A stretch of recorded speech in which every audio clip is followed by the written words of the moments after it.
All right, here we go. Episode 36, Strong and Petty, here in the Whiskey Tango Studios in St. Vital, Winnipeg, Manitoba, Canada. We're down a man. We're down a mic. We're down a mic. We feel empty. Yeah. Devin Penner is what a shitty time to go on like a winter vacation when all of a sudden it's like 6 degrees. So beautiful out. Yeah. Like, you would think that it would be a safe bet that if you left Winnipeg in the middle of November, you would be escaping some kind of cold. But taking his truck down to Ottawa too, like you could find a better cause than that. Yeah, like global warming helping us all out here, obviously. No, Devin's in Florida right now visiting friend of the show, Pastor Mike. There, I'm sure they're going crazy down there. I'm sure it's probably pretty wild and out. It is beautiful to be alive. If you can't do that.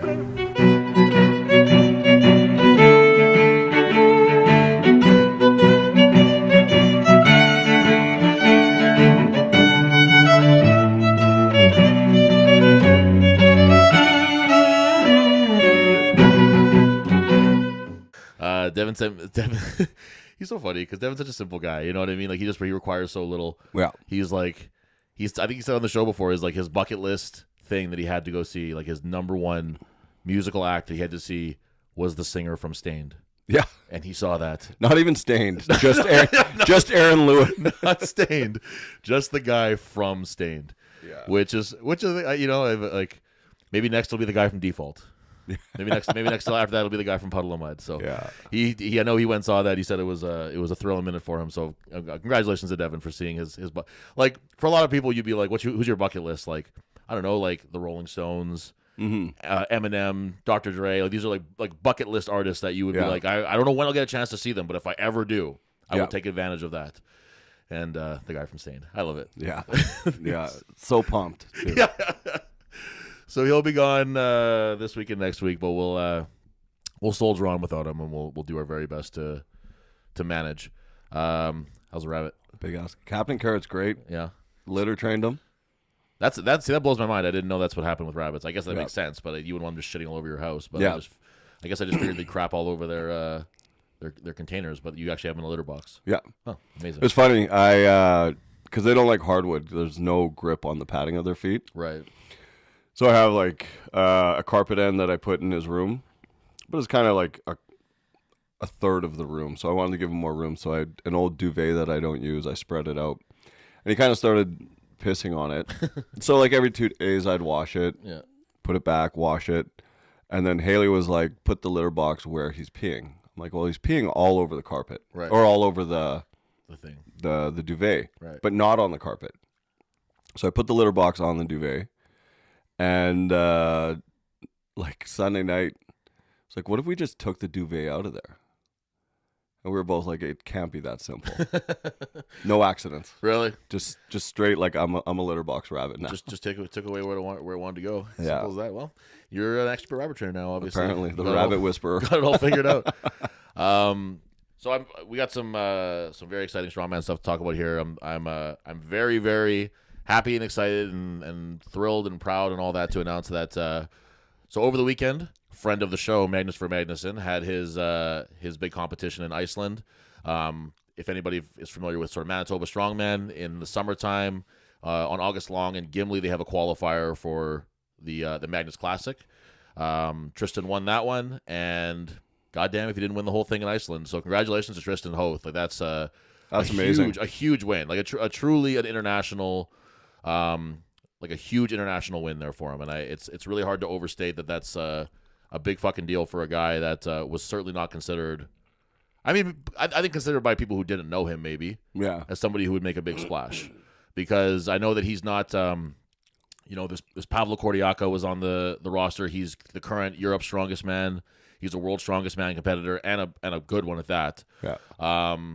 There was Paul Dwyer, who's Ireland's strongest man, and he's like a perennial Giants Live competitor. Rongo Keane, he's a world's strongest man competitor. He also won the Magnus Classic last year. It was just like this list of guys that was like a really real Shane Flowers, who's like he would have been the favorite to win, and he came second to Tristan. So it was really third, Rongo then Tristan. It was just like, and it was a super convincing win. Like it wasn't like, oh, he really stuck that one out by the crack of his ass or whatever. Like he really he did consistently well in all the events. He won maybe 2 events. Just like an awesome performance, and also friend of the show, Tristan Hoth. I'll say that. Is Canada taking over strongman? You know, I've said it before when you see the top, let's say the top 8 to 10 Canadian strongmen, like they're guys that you can just drop in to any competition. Yeah, and they're not gonna be left in the dust, and they're not gonna and there's every chance that they can do well, podium, or even win. Now we see that being proven here again and again, like. At the Shaw Classic, the open one, the Canadian guys always just fucking rock that one. Tristan at the Magnus, I'm looking forward to seeing guys like Jeffers and Ben Court and all the guys who are going to Joey Lavallee, who are going to do the OSG stuff. Yeah, like they're gonna go and they're gonna make fucking noise, and like and to say Jeffers too, like he went to the Arnolds and got 5th place in the amateur division, which is a very very very tight division. Yeah, so it's just awesome to see. Or tight competition. It's just awesome to see these guys go somewhere and be like, hey, we're not only are we really good here, we can be dropped anywhere and just fucking crush. So yeah, congratulations to Tristan. I want to get a little bit more into that though, because he had a competition that was just like, it was. I think Provic put it really well. I'm just pulling up my list of my notes here from it, but Provic put it really well. Where this is like and it makes sense being like Magnus's competition, and he tries to make it a very like traditional style sort of strongman, and everything is sort of themed around Iceland. But it was really all of them were tests like good manhood tests. Mm-hmm. It was all natural stones. It was axle deadlift. It was all these things that are just like hard to do, and you have to be strong to do it. There's technique involved in everything in strongman, but these ones were very like you have to be strong for these. You can't just technique your way out of a lot of these. Which I really like. Yeah. I don't love that competing because I'm more of a technique. Well, that's the thing. You kind of give and take. Deadlift suits in strongman. Yeah, I was never a fan of. Yeah, there's no suits in this one. Just straight brute force. Yeah, and things that guys can technique their way into. Yeah, and I'm a very technical lifter. Right. In everything I do, but I don't like it in strongman. Yeah, like just be massive and be strong. This and Tristan is a brutally strong guy.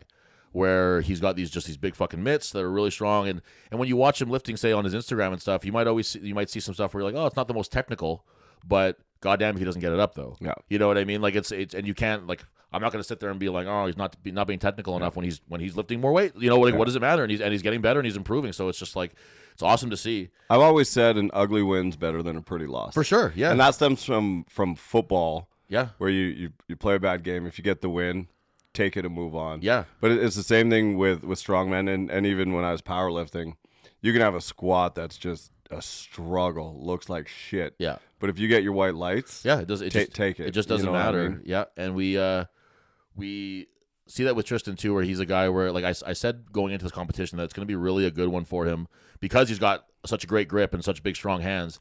That when so much of this competition is based around natural stones. Yeah. And things where you just have to grab it and pick it up, whatever. Like you can't pick up a natural stone if you have a weak grip. You don't have, and like you have like the tacky towels, which are like, virtually nothing. They're very very little. They make your hands like kind of like a little dry and sticky. You know what I mean? But so like let's get a little bit into the events actually here. And let me throw a question in here first. Sure. I know the answer, but non-strongman listeners may not. Natural stone versus field stone. Same thing. Just different terminology. I know we flip back and forth, and someone listening might think that they're two different things. I think field stone is kind of like the older term for it. Maybe I don't know. That's why I used it. Yeah. You hear natural stone a little more often, I think now. But so they started off with there's a 3-day competition, which right there is brutal. I've done that once for CSM, and it's rough. It's very very rough. Yeah, 3 events each day over 3 days. It's a lucky thing for them that it was held in Iceland, where they have like those like natural like hot spring pools all around. So there's like pretty good pictures of like 30 fucking strongmen in but like the whole roster of strongmen in this like tiny little pool all squeezed in there. But the recovery that you have to have between 3 days of competing is brutal. It's terrible. Yeah. Your nutrition, your water, your recovery has to be on point if you want to just last the last day. Like when I did CSM, like I was very lucky that I had Gian there, because she would be like, you need to drink water and eat something, because I just want to go to bed. I'm like, I'm done. Like the adrenaline was so high, especially because on the first day of CSM we competed a Friday night, so it was just like we finished at say like 6 or 7, and I was like, I'm done. Like that's the end of the day for me. And she luckily pushed me to make sure that was not the case. But so day 1 they had the sandbag toss, which was probably the only like actual like really like I'm gonna look at the list here. Yeah, pretty much the only like pretty event of the weekend, where there's like a lot of like technique to it, and you could have been one of the smaller, faster, like power based guys and beaten some of the big dudes. But Tristan did really well on that one. I think that Pavlo Cordiaco won that one. Who's like, if you see him, he's like 6'4", and he's just very athletic and lean. Like he's not like a traditional strongman that you would think of as a Ukrainian guy, super strong and but also very explosive and athletic. So he looks different than say even a guy like Tristan, who's really just like yoked. Yeah. This guy looks very different standing next to some of those other strongmen. There was a funny one in that one too. There's this guy who's Matt Riddle, who's a Spanish guy, and he threw it up, and everyone thinks this won't happen, but he threw it up and it got stuck on the apparatus. Yeah. And so what they were using was they were throwing it up onto like there was like stairs up to this walkway, so they were throwing it up onto the walkway. And some guy who I guess he was like, part of the show, I don't know, but he just like looked over and saw that and just walked over and pushed it back to the guy to throw it again. And he was like, "Fuck, I didn't like." Magnus makes it, if it was anything like our like the qualifier, if it's up and it gets stuck, it's good. Don't worry about it. But the guy threw it back over, so he's like, I don't. So he just started throwing it again, and then eventually someone told me he didn't have to anymore. But you waste a lot of energy doing that. Yeah, totally. So after that one was the stone press, which was rough for a lot of guys, because it's like you can't practice it. You can use the block, and you can be a great presser. You could have a fucking really amazing barbell press or axle press or log press, but that stone is just different. So different. And it's not, obviously it's a stone. It's like a literal stone that they pulled out of a field, and they pick really nice ones that look good, and they're shaped nicely so you can get a handle on them and stuff. But it's not what do you call it? It's not balanced. It's not like the weight's not balanced. Your hands aren't even. Right. There's like radial and ulnar deviation. You hope There's you can a find lot of factors. Yeah, you hope you can find a good grip on it or something. You know what I mean? And a lot of guys they do too typical of like a push press. They think too much like it's like a log or whatever, where they get it in front of them like this here, and then they do their knee dip, and then they whatever. But when it's so far in front of you like that, when you dip down, it just goes like exactly what your elbows just did. The stone is now in front, right? Exactly, and you have no leverage. Yeah. So eventually, like some of the guys knew it right away, and some of the guys would try it the other way, and then they'd realize that you have to do more of like an Olympic style press where you like lean way back. It's the way that Mitchell Hooper does his log and stuff, but you lean way back and almost get more of like a hip pulse, like a hip drive, rather than thinking about too much leg drive. Because if you can do it that way, great. But I find that most people almost like when they had overhead pressing and powerlifting way back in the day. Exactly. It's where guys would turn it into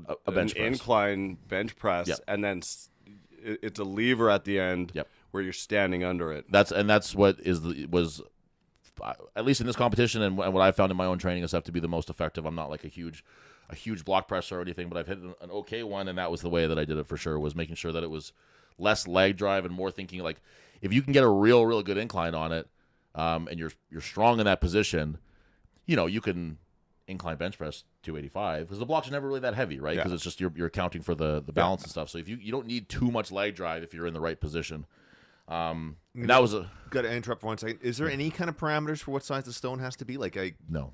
Really? So you just pull a stone out of the ground and away you go with it? So as an example, like for the Magnus qualifier in Gimli, like Devin and Travis Klassen just went to a quarry and just dug around until they found stones that kind of made sense. You know what I mean? And they spent all day doing that and just like had a scale and they were just weighing it out, whatever.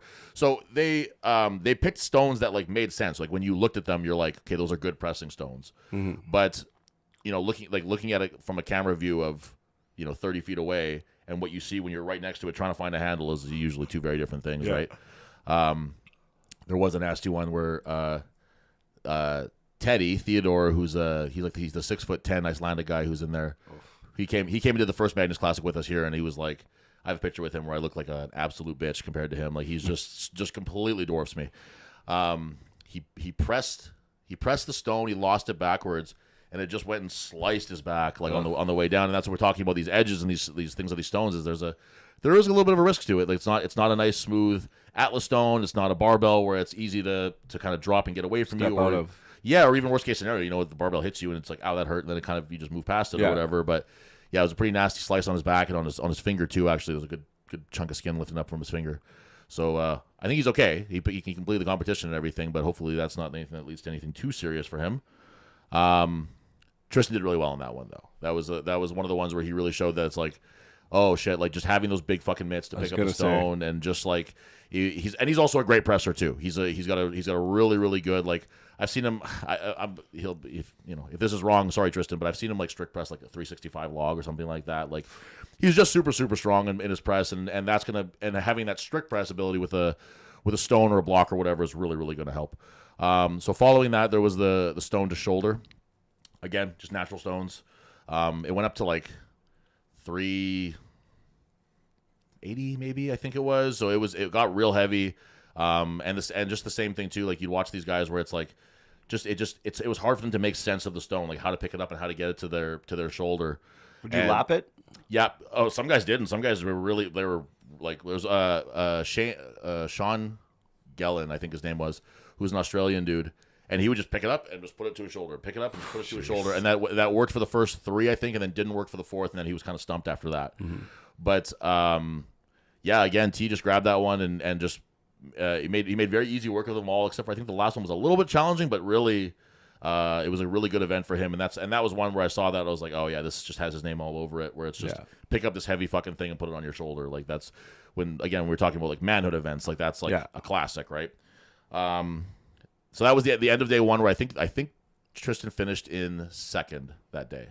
So he's already doing really well. Yeah. So he's Canada was behind our boy, and you could see like I was trying to avoid, because they air on the Rogue YouTube channel live, and I want to say it airs at like 4 a.m. or something like that because of the time change.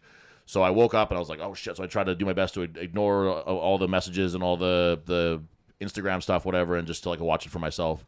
But that you start seeing on everyone's stories like, holy shit, like 2nd place in the show. Like he says at the end too, he wasn't expecting that, because when Max dropped out, I think everyone, and JF was supposed to do it too, but he's having some personal issues, and then Max is just not feeling where he needs to be from his injury. He broke his leg last year, and or this year even, and when those guys dropped out, we were just like, shit, like this is the 3rd time they're doing it, and it could have been that 2 out of 3 going to Canada, which would have been, it would have been awesome. You know what I mean? So when those guys dropped out, we were kind of like, shit, it's like Tristan's going to do well. We all know that, but I don't know if a win was in there.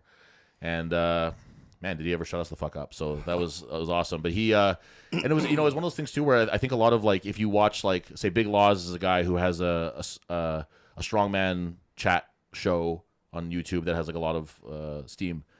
And like they would, and no disrespect to Big Laws or anybody, because nobody knew who Tristan was. Mm-hmm. You know what I mean? Like if you didn't do your homework, he's not a guy who would stand out to you as like, this guy could take this whole thing. Yeah. So anytime that somebody talked about him, or we're talking about the show or whatever, it was like, yeah, here's Pablo Cordiaca, here's everything he's ever done, here's Paul Dwyer, blah blah blah blah blah. Tristan Hoth, he qualified in a show in Canada. Here's and it was moving on to the next thing very quickly. And so I think that it probably, Tristan's a humble guy, but there probably is a little bit of satisfaction in being able to make it so it's like, now you have to fucking say my name, and you have to talk about me a little bit. Yeah. Because it's nice when you hear these big shows and these big names talking about guys that it's like, I've competed with them. You know what I mean? Like it's nice. It's just nice to see the right guys get the shine. So day 2. They another cool thing about this show too is that they changed the scenery. So day 1 was on the beach, this Icelandic beach with just like the ocean behind them. So it was just this crazy picturesque. It looked like the leveled up version of the Gimli show, where they do the Gimli show on the lake, and it looks really really beautiful. It's amazing. They did it the first year at least, and then this last one the Magnus show, they do it on the beach too, and it's just like it's a real sight to see. And then on day 2, they did it around. So they have a place in Iceland where they keep the Husfell stone, which is where it originally was. It's like around a sheep's pen that's made of stone, and you carry the stone around the sheep's pen, right? So that's how it's done.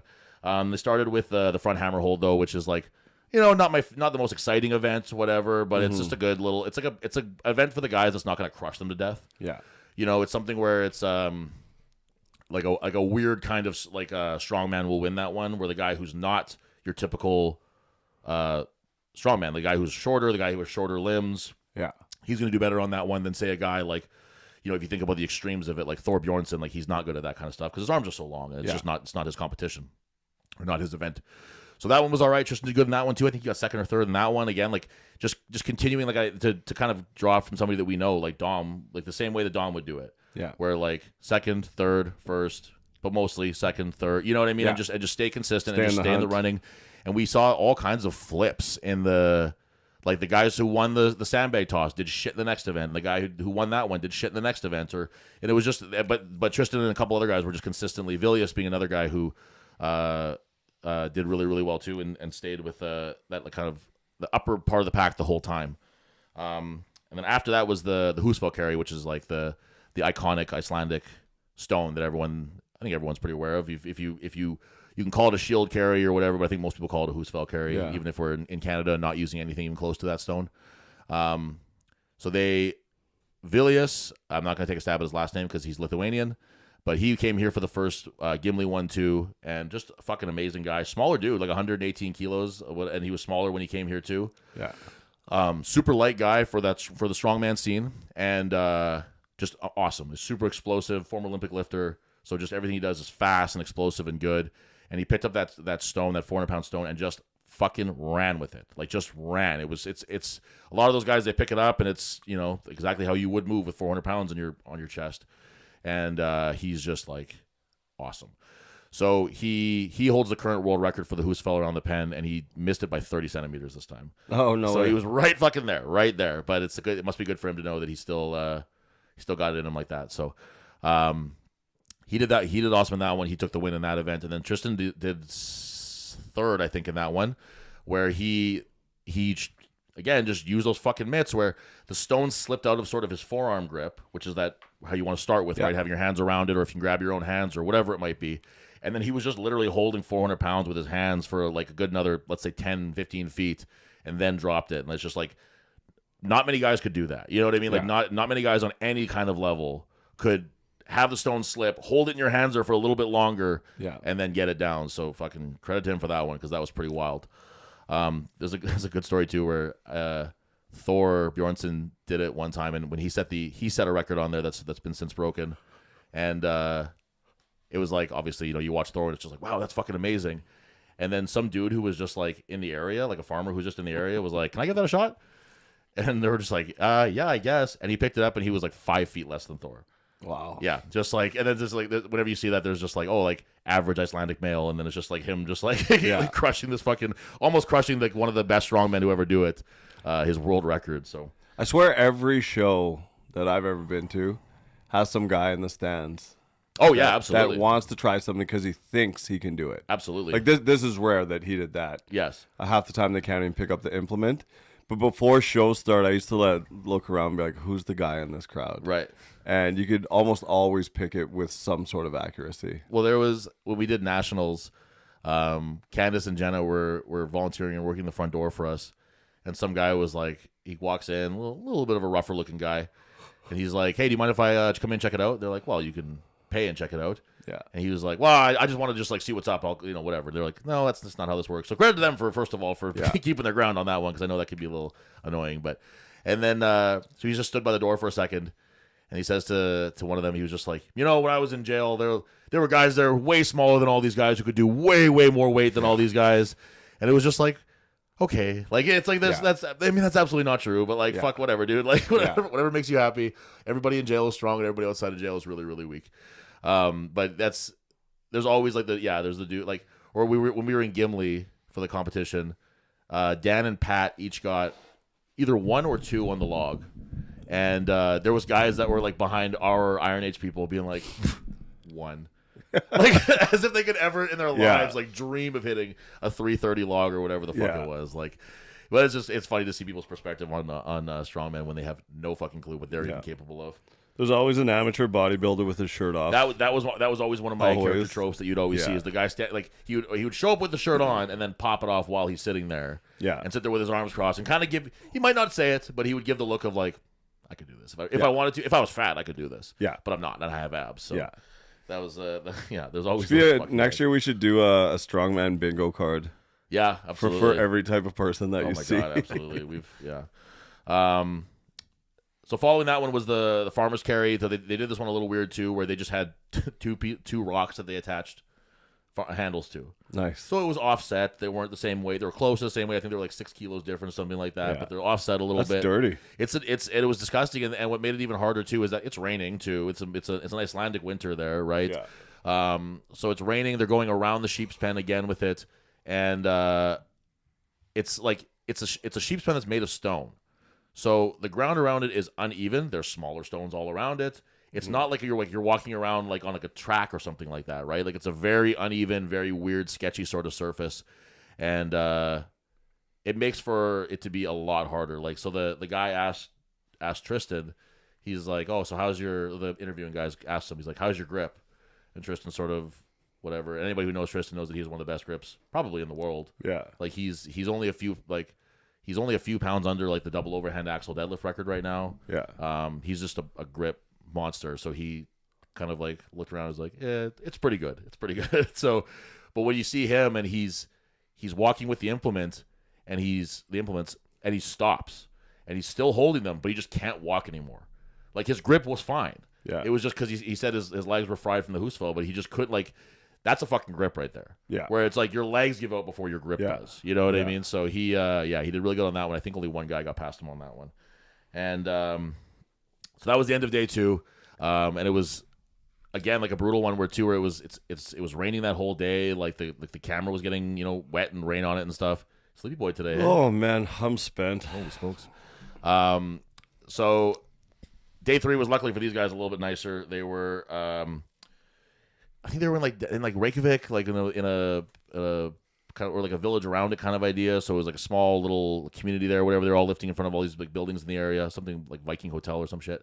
The one they did that was kind of neat that you don't see very often was like a hoist one. So they had like I don't know what you call it, like a backhoe, I guess, or a crane of some kind, whatever. And so they're pulling. It goes up onto the crane, and then it pulls this giant sandbag that's behind them up to the very top of the crane. Okay. So seems easy enough, except for that it's not like a ratchet, so that if you just let it go, it'll just fall. So your grip has to be fucking fast. You have to be on point with it. If you slack on a pull, it comes back down. It comes back down, and you would see that a lot when guys were doing it. Is it would go up and then down a little bit, and then up and then down a little bit. And the guys who were really good, like say Tristan, who won it, it just flew up, and it didn't have like that. It barely even slowed down between pulls. Like he just really had it figured out. So yeah, there was like Pavlo got a really great time in that one, and then Tristan beat him by like half a second or something like that. So awesome run on that one for him. And that's one that you just like you can't train for something like you can do an arm over arm pull, sure, but the timing on that is fucking different. Like, I was watching guys trying to do it. I was like, I don't know how I would figure out the timing on this without just doing it and trying it, because you don't have that moment to be like where if you're doing like a typical sort of like arm over arm, where you pull, collect the rope, and then pull again, collect the rope. Quick hands on the collection. Yeah, but that wouldn't work on this. It wouldn't matter. So very, very challenging event, and that was Tristan's. I think that was his only event win, but he, I think that was the only event win that he had. After that one was this is kind of the one where I thought it might fuck up the points a little bit, because it was the deadlift and then the log, and I was like, well, there's probably a few these guys who haven't done well in say like the Hoosfell or the bag toss. There's probably guys who were like, I'm fucking waiting for the deadlift, or I'm waiting for the log. Yeah. Like, I'm waiting for these static strength events to really just like score some big points and fuck up this leaderboard a little bit. But the deadlift was fucking hard, man. It was an axle it looked to be pretty close to standard height, 725. Oof. Reps for a minute. Yep, and they do they have like these like they're like big weights that they attach to like trawlers, like the nets. Yeah. So it's like they're these giant, like they look kind of like a typical sort of like giant strongman deadlift thing, but it's like a rusty old thing, whatever. And it's all fused together, so it's one solid piece. So guys were like struggling, even with straps. They were struggling to keep that grip on the bar, and like they'd be coming up to get a rep, and it would just roll right out of their hands. There's nothing they could do about it. And Magnus actually said in the commentary, which normally I would not agree with, but I mean, this was a very clear example of it, was that like it might have been worth trying, even with straps, trying a mixed grip on this one. Because it was just, even with straps, it was just rolling out of guys' hands and nothing they could do about it. And then goddamn fucking Tristan shows up, and he does it like, you could see he was doing it the way that you would do a double overhand strapless deadlift, which is you kind of get that little bit of a shrug. Yeah. You know, you get like the little bend in the elbows where you're kind of like pulling it, whatever. Yeah. And he banged out, I think, like 6 or 7 reps that way, and it was just like, just the weight alone. Never mind being on an axle, and never mind with the obvious grip issues. Just getting that kind of weight alone is very impressive. And you're already 7 events in. And that's exactly right. You're the second event of that day, the 7th event over 3 days. You know, I'm sure he's a little jet lagged. He's, the end of the season, just the cumulative fatigue you get from the end of the season. It's just crazy to see that kind of shit, be able to pull that stuff off. It's amazing. And and then Shane Flowers say he had one. I think he ended up tying with Tristan, and then his strap broke. So there's things like that you just can't account for. It's weird. It's weird shit like that though. But that was a very, very challenging deadlift, and like I'd like to think that I'd have 1 or 2 in me in that, but you can't ever predict. I'm like, well, I'd have to be flying to Iceland, then all the ups and downs of the adrenaline and stuff that you'd have, the exhaustion that comes with that, the exhaustion that comes with 2 days of competing, the exhaustion that comes with having just done an event. And it's like, wow, I have no idea if I could even hit 1 on that. Like, I just don't know, because it's just like you couldn't possibly begin to guess when there's so many factors like that. So that was fucking bonkers. And then the last event of the day, or event of the competition, was the log. They do 4 logs, where the third to last one is the Magnus log, and then the very last one is the Jon Paul Sigmarsson log, which is like brutal. It's like the log itself is, I think, probably a 10 or 12 inch log, but it just has these huge, like, they look like giant bells at the end, but it's just big pieces of wood with the rope wrapped around it. But man, the balance on it is crazy. Watching guys clean it is really, like, it's really, really challenging. And those wooden logs are different too. I don't know if you ever pressed like a Slater log or yeah. So when you press those wooden logs, typically the handles aren't as deep into the log. They're like shallower a little bit, right? Which makes for just a very weird experience when you're trying to clean and press this thing that if you use like a typical metal log, your hands are like right in the middle of it, grabbing those handles. And it was just like you could see, like, we did that in the Magnus one for Gimli, and I was like, oh shit, like this is not the same, and you could see that too with some of those guys cleaning the big the Jon Paul log, that it was not your standard one. But guys were like.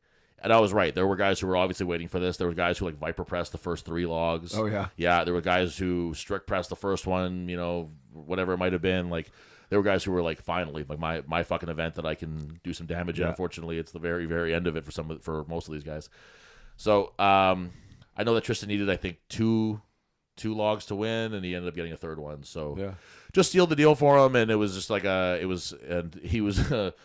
He was a good interview too throughout it. I can always appreciate with the wrestling background somebody who's like not only good at strongman, but is also fun to talk to afterwards for the interview portion. Rongo Keen is like this dude. I think you'd appreciate him. He's like a Maori guy. Okay. So he's like big, he's not Samoan, but he looks like he's a big Samoan dude. You know what I mean? He's got like the hand poke tattoos all over him and shit. Okay. And he's huge, obviously. And he always competes shirtless. Like he'll be in Iceland in the wintertime just competing shirtless. And he's just he's a really great interview where the guy asked him, he's like, what does it mean? Because he won last year. He's like, what does it mean for you to be returning as the champion to defend your title?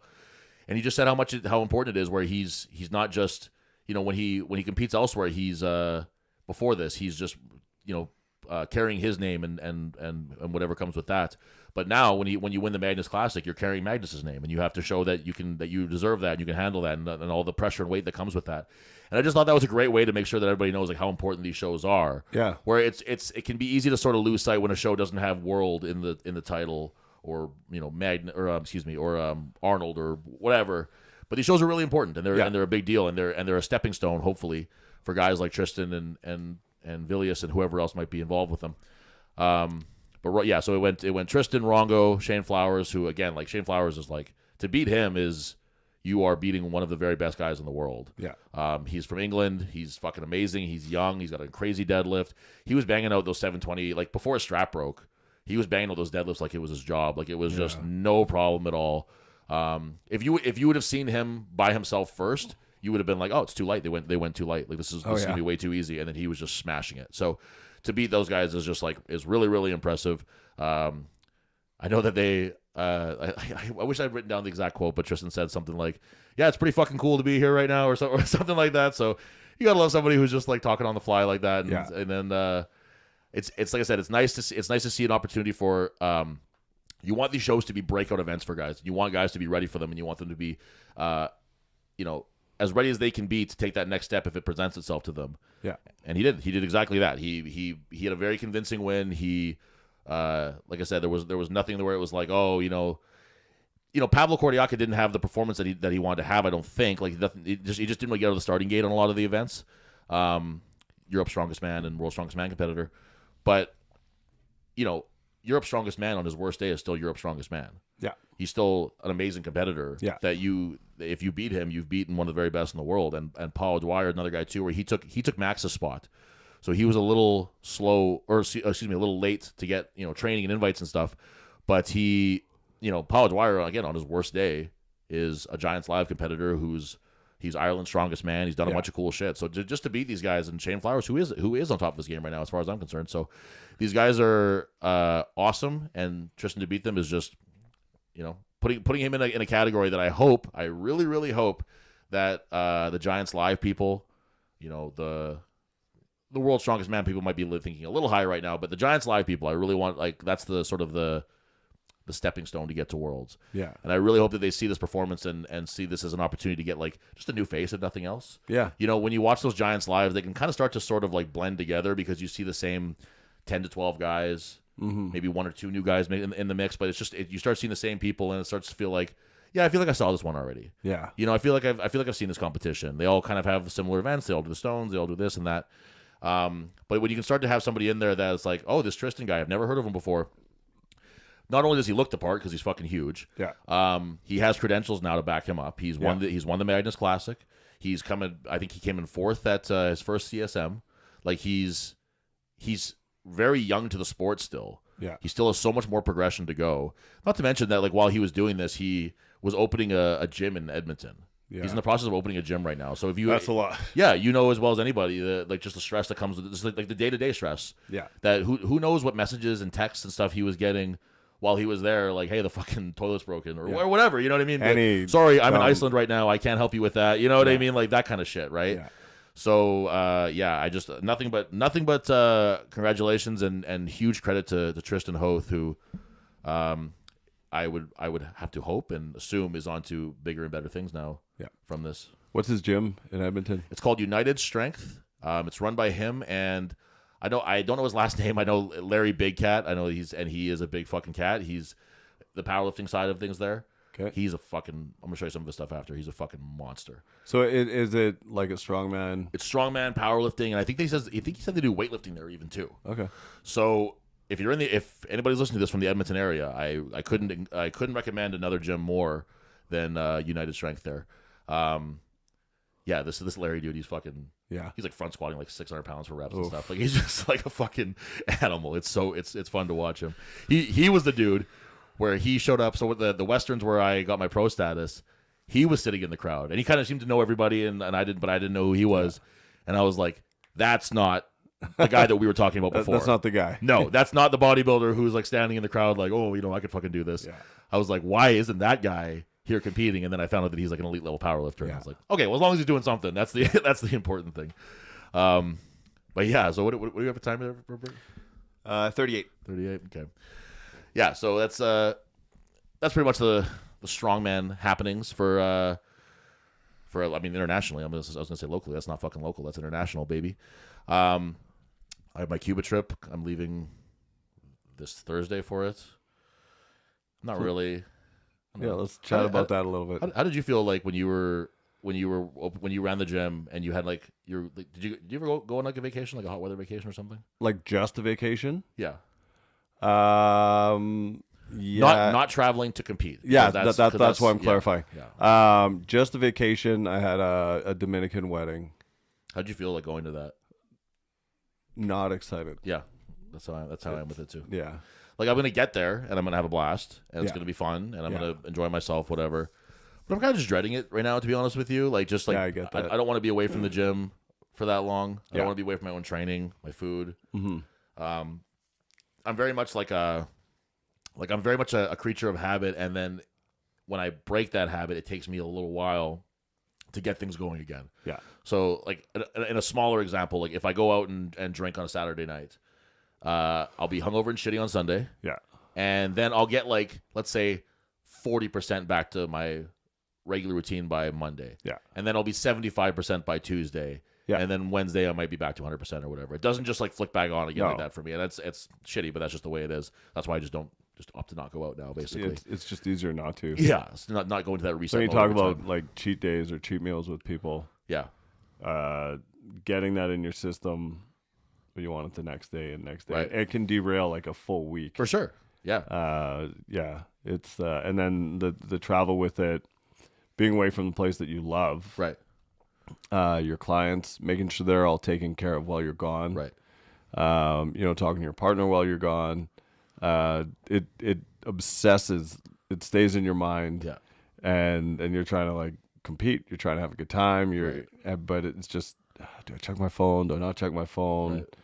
Right. Even if things are going good, you wonder what's not going good that you're not being told about. For sure, And yeah. yeah, it's tough. Yeah, I don't 10 days feels like a long time. We had to add an extra day in Toronto because it was just like it was either we have an overnight stay in Toronto or we have 1 hour to get from 50 minutes to get from our flight to Toronto to our flight to Cuba. Yeah. Which becomes international and all that. So we were like, Yeah. no, that's just not going to fly. So me and Gian will spend an extra night in Toronto and we'll go do something fun there. We're going to go to the aquarium there. They have that big Ripley's aquarium. Yeah. So we'll check that out. But yeah, the idea of just like, I don't know, man, like and I'm sure that people who are listening who like maybe run their own business or whatever can probably understand a little more that it doesn't feel like I'm getting away from work. It feels like I'm getting away from something like very important to me. Yeah. Which I don't particularly want to be away from. Yeah. So. And then we're in a service-based industry. Right. So part of what we do is I'm in front of you providing a service. Right. And you have 10 days of not doing that. Well, and that's the same thing with Gian too, where she's a hairstylist. Yeah. And so people will ask her like, "Oh, you must be excited for your trip," and she's like, "Well, yes, but like it's 10 days where I'm not making any money." Yeah. And the thing is that like it's not like I'm trying to think of sort of like a one for one here, but like I'm struggling here, but it's the idea that when you're on a client based thing too, it's like you don't want to tell your clients like I'm unavailable for this period of time, Yeah. because then it's like, well, then that's one little push for them to be like, I did want to try somebody new anyway, or whatever, Totally. whatever it might be. You Totally. know what I mean? So Yeah. it's just like, I don't think that Gian's in too much of a threat of that because she's good at what she does and she keeps her clients. But But it's not like we're Devin who sits behind a desk and does nothing all day. Right? I don't think that anybody opens more packages of dick related things Yeah. than Devin does at work. I think Yeah. that seems to be about 70 to 80% of what his days consist of is opening boxes from mystery deliverers that are like penis candies or something like Yeah. that. Seems to be the majority of what he does. Big in the siding community is penises. But there is an example actually to use Devin as an example where it's like when he leaves, he's getting a break from, I mean, probably not mentally, but he gets a break from sort of his work and shit where the machine goes on without him. Yeah. You know what I mean? Like Yeah. he's got a business that's set up in a way that it's like he can walk away for a little while and feel probably pretty confident that things are going to continue. But Yeah. when you're talking about a small business like that, like whether it was your gym or my gym, and you said like you're all client based and everything. A week for telling somebody, and I'm not giving any of my clients the week off, just so everybody knows you're all going to be still working out while I'm gone. But the idea of it being like, some people are just sort of just barely hanging on when it comes to training Yeah. or being in the gym or whatever. And if I say I'm gone for 10 days, they're like, okay, great, we'll pick up when you get back. And then those 10 days show up, and I'm like, hey, where are you? It's like, It's kind of like what we were talking about with the diet. Yes, yeah. You give them 10 days off, and then it turns into 12, and then something comes up, and now you're like, you haven't done anything for 14 days. Right. Like, very easily. Yeah, absolutely. Yeah. So it's we're gonna be doing our best to make sure that they just and Chris is there to do his part of the gym there too. But we have our own clients and our own Yeah. jobs and duties there and stuff. So I want to make sure that everything is smooth as can be while I'm gone, and it will be. Other stuff that we got going on for Strongman shit is Well, it's actually no. I want to get a little into the Cuba stuff. So Yeah. what I wanted to tell you was, so there's a bench press for reps competition. Yeah. And I don't bench press because why would I, right? Yeah. So for this one, I've been kind of getting back into it, doing some like pause stuff, whatever. And I hit like 385 for a pause double. I was like pretty happy with that, and I was like feeling okay about it. And then I might have told you this already, but one of the guys, Kevin Caron from Quebec, just hit a 560 in competition, raw. Just hit a raw 560. That's insane. It's like, okay, well, that's not going to be a good event for me, but Yeah. whatever. So, But this is reps. this would be for reps, but I would be shocked if it was less than 400 pounds. Okay. Like, it'll probably be right about. So you won't know until you get, because we've kind of gone back and forth on this, right? I still don't know what it'll be. Okay. They don't send it out, or No. JF has a very very like JF way of doing things, yeah. Okay. where it's like, I'm not gonna ask. Yeah. You know what I mean? I'm not gonna. You know. I mean, at this point, it's not going to it change. won't So make a you're going to difference get what you're anyway. going to Yeah, get. exactly. And it's one of those things where the quote that he uses all the time is, "The strongest man will win," and if that's absolutely true. Yeah. And it's always nice to prepare. It's always nice to have you to be able to put your best foot forward. But if we're talking realistically for this, if it's like 350 or 400, I'm going to train the same anyway. It doesn't really matter. Yeah. Like, it's not going to make such a difference that I'm like, oh shit, I trained completely wrong for this event now, and now I'm not ready for it. Yeah. And it's one of those things too where, just for me personally, it was the same thing with the Magnus show, and we did it too. Like, nobody wants to be the fucking whiny guy who needs to know every detail of every single thing. Well, some people are content being that guy. Some people do want to be that guy. People do want to be that guy. Some people, I can tell you from running nationals, some people do love being that person, or at the very least, they're unaware of it. And it's never the guys that win. No. It's never. Those guys are confident and they know their training, and it's always a guy looking for an edge. Yeah. It's always those guys. Yeah. So we, yeah. So like, I think there's something to be. There's probably something that can earn you points with the higher ups. Where if you're just the guy who just like, okay, whatever it is, I'll do it. You know The what I mean? lunch Like, pail guy. Yep, exactly. Just show up. Like, that's like I'm basically describing a guy like Dan in my head right now, where it's just like they're just gonna, whatever it is, they're gonna show up and they're gonna do it. So it just doesn't really matter. And that's what I kind of try to be with these shows too, because, like I said, like it was the same thing with CSM too. I didn't know a lot of the details, a lot of the rules and stuff, but it's like, what does it really matter? Like, I'm gonna show up and I'm gonna try harder or less hard based on, so didn't really matter that much. But yeah, it'll be there's like a tug of war and stuff too, which is like I've never done an event that's like directly like man versus man like that. You know what I mean? Like, I've done head to head stuff, obviously. Yeah. But I've never done one where it's like, any kind of like wrestling type thing, if you want to call it a tug of war wrestling or whatever. So that'll be interesting too, because I'll probably be one of the lighter guys there, which is kind of crazy, terrifying. but yeah. Sean Hayes says he's down close to where I'm at, but I suspect that's bullshit, and he's probably 315, 320 or something still. Yeah. So we'll see how all that goes. So Devin walks in the gym and he says, "Reverse grip deadlift. What am I, atheist?" Anyways, it's been a great episode, everybody. Thank you for listening. We cut it a little bit short. Check out next week, the second half of this episode. Yeah, we had so much fun talking without Devin here that we decided just to keep it going. And thanks again for watching, guys, and pay attention next week for a whole lot of nothing to do with lifting.